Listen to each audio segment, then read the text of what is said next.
Democracy Bharat को चुनावी तानाशाही में बदलने की बात कहती है और अमेरिका का फ्रीडम हाउस एनजीओ 210 देशों के बीच भारत को स्वतंत्र देश से आंशिक रूप से स्वतंत्र देश की श्रेणी में डालता है। और तब राहुल के ताजा ट्वीट को ध्यान में रखते हुए प्रधानमंत्री की संसद में कही गई बात को सुनना जरूरी हो जाता है। लोकतंत्र पर जो लोग शक उठाते हैं, भारत की मूलभूत शक्ति पर जो शक उठाते हैं, उनको तो मैं विशेष आग्रह से कहूंगा कि इसको समझने का प्रयास करें। हमारा लोकतंत्र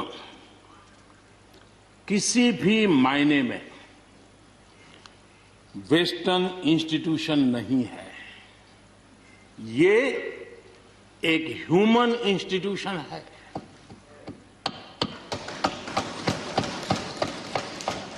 भारत का इतिहास लोकतांत्रिक संस्थानों के उदाहरणों से भरा पड़ा है। प्राचीन भारत में 81 गणतंत्रों का वर्णन हमें मिलता है।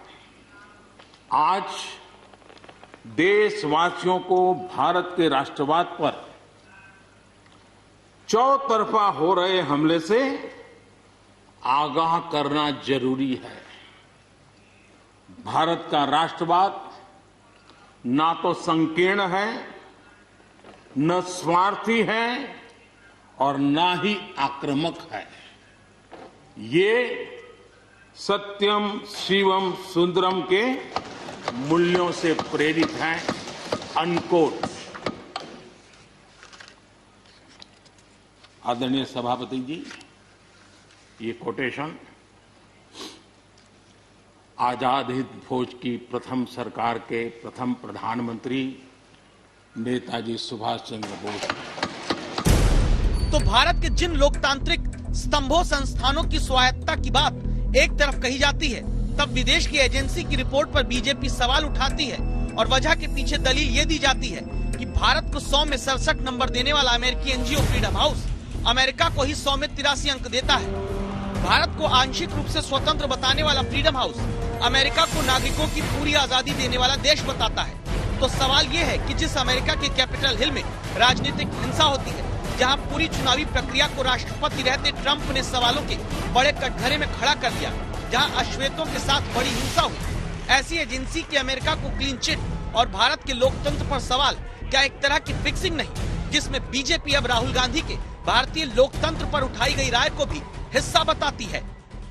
राहुल गांधी जो पश्चिम के नव साम्राज्यवादी ताकतें हैं, जो भारत की उभरती हुई ताकत को और प्रतिष्ठा और विश्वसनीयता को हजम नहीं कर पा रहे हैं, उसके भारत में एक एजेंट के रूप में काम कर रहे हैं। लोकतंत्र का ना होना है चुनी हुई सरकारों को गिराना, लोकतंत्र का ना होना है हॉर्स ट्रेडिंग कराना और उसको चाणक्य नीति बताना। लोकतंत्र का ना होना होता है कि स्टूडेंट्स को दिन दहाड़े उठा के जेल में भेज दिया जाता है। लोकतंत्र का ना होना होता है किसान की निर्मम मौतों के बाद भी सरकारों के मुंह पर पट्टी बंधी रहना, मुंह में दही जम जाना। यह होता है लोकतंत्र की हत्या। और जिस देश में यह सब हो रहा है, जिस देश में 60 करोड़ किसान सड़क पे हैं, क्या वहां लोकतंत्र जीवित है? ऐसा लगता है कि राहुल गांधी जी बड़े प्रसन्न होते हैं जब कोई विदेश की संस्था या कोई ऐसा समाचार आ जाता है जो भारत के विरुद्ध हो या भारत पे कोई प्रश्न उठा दे, चाहे उसका कोई सत्य से लेना देना हो या नहीं।